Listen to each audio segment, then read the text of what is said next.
అనాథాశ్రమంలో విద్యార్థులతో care taker అనుచితంగా ప్రవర్తిస్తున్న ఘటన Hyderabad Bandlaguda jagir corporation పరిధిలో జరిగింది. చెప్పిన మాట వినకపోతే వేధిస్తుందని బాలికలు ఆవేదన వ్యక్తం చేశారు. అనాథాశ్రమానికి చెందిన పలువురు విద్యార్థులు బుద్వేల్ ప్రభుత్వ పాఠశాలలో చదువుతున్నారు.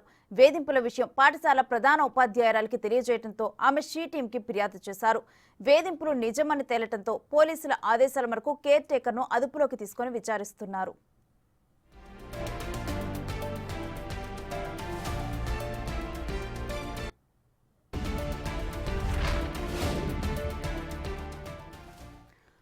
అనాథాశ్రమంలో విద్యార్థినులతో కేర్ టేకర్ అనుచితంగా ప్రవర్తిస్తున్న ఘటన హైదరాబాద్ బండ్లగూడ జాగీర్ కార్పొరేషన్ పరిధిలో జరిగింది.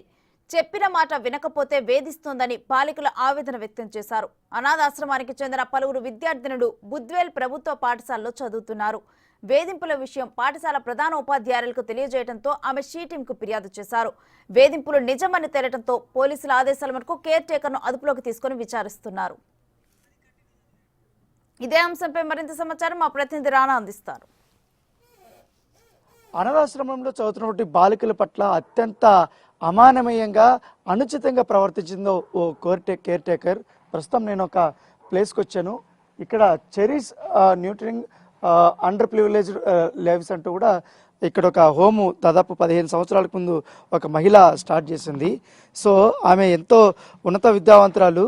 సో ఇక్కడ ఎవరైతే చదువుకున్నటువంటి వాళ్ళ పిల్లలు ఎవరుతున్నారో వాళ్ళందరినీ కూడా ఇక్కడ చదివించు వాళ్ళకందరికీ కూడా పూర్తిగా ఇక్కడ హాస్టల్ ఫెసిలిటీస్ కూడా అందించడం జరిగింది. అయితే ఈ బండ్లగూడ జాగీర్ కార్పొరేషన్ పరిధిలో కిస్మత్పూర్లో దాదాపు 15 సంవత్సరాల నుంచి కూడా ఈ అనాథాశ్రమం అనేది నడుపుతున్నారు.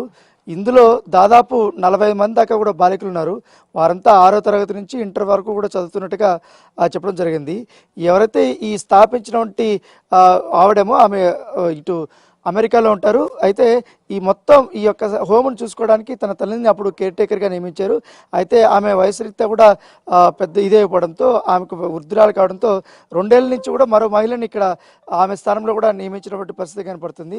ఎందుకంటే ఈ బాలికలకు సంబంధించినటువంటి అన్నీ కూడా ఆమె చూసుకోమని కూడా చెప్పింది. అయితే ఈ మధ్యకాలంలో ఈ కొత్త కేర్ టేకర్ వచ్చినప్పటి నుంచి ఈ బాలికలను చిత్రహింసలు ఎక్కువగా పెట్టి జాగినట్టు కూడా చెప్పడం జరిగింది. దాంతోపాటు చెప్పిన మాట వినకపోతే ఏకంగా దుస్తులు ఇప్పించి అందులో పనిచేసే 2 పురుషులు ఎదుట నిలబడుతుందని కూడా ఆ పోలీసులకి బాలికలు తెలిపినటువంటి పరిస్థితి కాబట్టి ఇది పెద్ద సెన్సేషన్గా మారుతుంది. ఇప్పుడు చూస్తున్నటువంటి ఈ యొక్క ఈ బస్సు డ్రైవర్ కానీ అలాగే అక్కడ ఒక ఆటో ఉంది. ఆటో డ్రైవర్ వాళ్ళు మాత్రం వీళ్ళిద్దరు కూడా ఇదే హోమ్లో పనిచేస్తున్నటువంటి పరిస్థితి కనపడుతుంది. ఎందుకంటే చాలా పేద కుటుంబం, ఉన్నత విద్య చదువుకోవాలని లేకపోతే బయట ఉండి చదువుకునే ఇది స్తోమత లేక చాలామంది కూడా ఇక్కడ ఈ యొక్క హోమ్లో వాళ్ళు చిన్నపిల్లలు 6వ క్లాస్ నుంచి ఇంటర్మీడియట్ వరకు చదువుతున్నటువంటి బాలికలు ఉన్నారు. సో వాళ్ళ పట్ల ఇంత దారుణంగా పాశవికంగా కూడా ప్రవర్తించింది సునీత అనే మహిళ. సో ఎట్టకేలకు వీరు వెళ్తున్నప్పుడు బుద్వేల్లో ఒక స్కూల్లో చదువుతున్నారు కాబట్టి అక్కడ ప్రిన్సిపాల్కి తెలియడంతో ఆ ప్రిన్సిపాల్ వీళ్ళందరినీ తీసుకెళ్లి రాజేంద్రనగర్ పోలీస్ స్టేషన్కి వెళ్ళడం జరిగింది. రాజేంద్రనగర్ పోలీస్ స్టేషన్లో కంప్లైంట్ ఇవ్వడం వల్ల ఈ సునీత యొక్క భాగవతం అంతా కూడా బయటపడింది. పిల్లలంతా కూడా ఎంక్వైరీ చేసిన తర్వాత పూర్తి స్థాయిలో వాళ్ళు చెప్పినటువంటి మాటలు విని షాక్ గురైనటువంటి పరిస్థితి కాబట్టి వెంటనే కేర్ టేకర్ సునీతను పోలీసులు అదుపులోకి తీసుకుని అరెస్ట్ చేసినటువంటి సిచ్యువేషన్ అయితే కనపడుతుంది.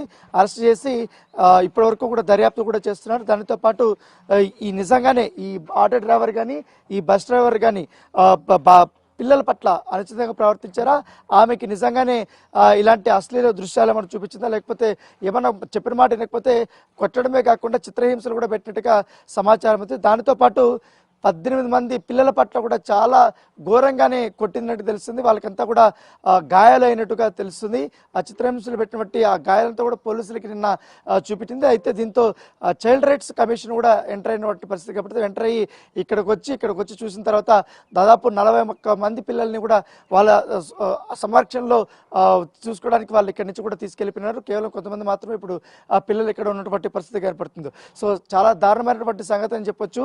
ఎందుకంటే చాలా ఉన్నత భావాలతో ఈ యొక్క హోమ్ని వాళ్ళు ఏర్పాటు చేశారు. కానీ వారు కేర్ టేకర్ అనే వాళ్ళు చాలా మంచిగా చూసుకోవాల్సింది ఇలా చిత్రహింసలు పెట్టడం పద్ధతి కాదనేసి కూడా ఇప్పటికే పోలీసులకి ఫిర్యాదు చేసిన నేపథ్యంలో ఆ తరహానే ఇప్పుడు కేసు నమోదు చేసినటువంటి పరిస్థితి కాబట్టి ప్రస్తుతం అయితే కేసు అయితే దర్యాప్తు అయితే కొనసాగుతుంది.